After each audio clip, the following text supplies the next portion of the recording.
Why is American money so confusing? Because it's all the same, roughly the same. Oh, okay.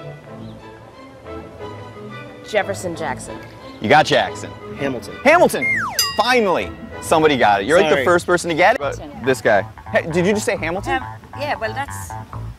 You're from Ireland? Who's that guy with that golden mane of hair? Is that one Jefferson? No.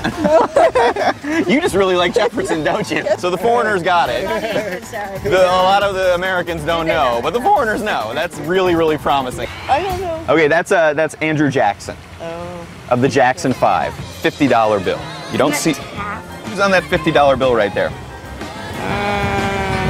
I'll give you a hint. He was a president, Civil War general. Is that Robert E. Lee?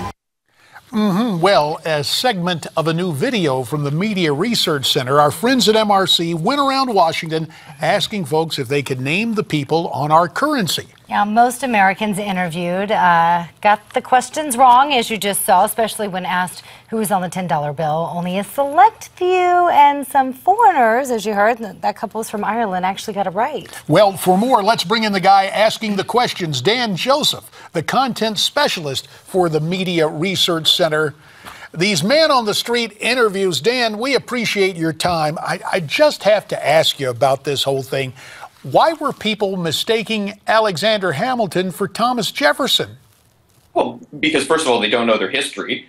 Second of all, they're not having conversations in schools and civics classes and with their families about who these founders, these very important founders, were. And the ultimate irony about this is so many people thought that Alexander Hamilton was actually Thomas Jefferson. The two people hated each other. They were mortal enemies. If Jefferson could hear that, he was probably rolling over in his grave where everybody was mistaking him for Alexander Hamilton. So, yes, I mean, there is obviously a severe lack of knowledge everywhere, and this is Washington, D.C. You know, these people aren't, you know, a lot of them probably have college degrees. I think we talked to one social studies teacher. He was the only one who got all four of all the people we talked to, and a lot of them were students as well. It's very depressing, but at the same time, it's important that Americans know that these are your fellow voters.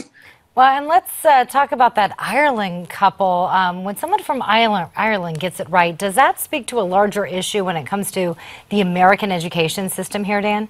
I can't, yeah, I have to say it does. I mean, I have to say for some reason that woman knew. That woman knew it was Hamilton, and almost everybody except that one other guy didn't. I think it speaks that they're obviously being taught something different about American history than we're teaching in our schools and in our civics classes, and it's pretty embarrassing. I mean, they only have one person on the money in Ireland, from what I understand, so they don't really have to, know a lot of different historical figures to know who it is. But yeah, that's very, very depressing when something like that happens. Well, Dan Joseph, perhaps it just identifies an area where we need work, both in terms of the educational system and perhaps with our currency. We thank you so much for your time and that somewhat disturbing yet humorous bit of video, courtesy of the MRC. Thanks for checking in.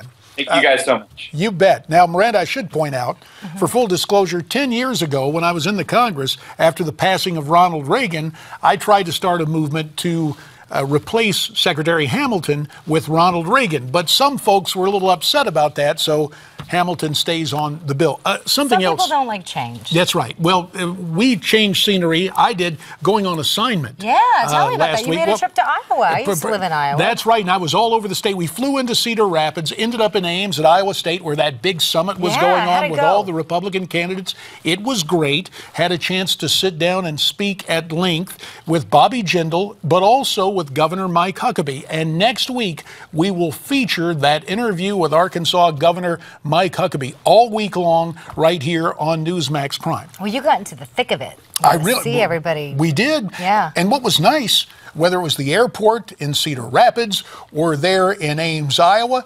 Newsmax TV viewers came up to say how much they enjoy the show. Oh, good. Especially, better give a shout out to the Downtown Browns. Folks we met in Ames, Iowa on Friday night who came over and said they very much enjoyed the show. We enjoy having you with us, and we'll be looking for you right here tomorrow night. For now, stay brave, stay free, stay tuned.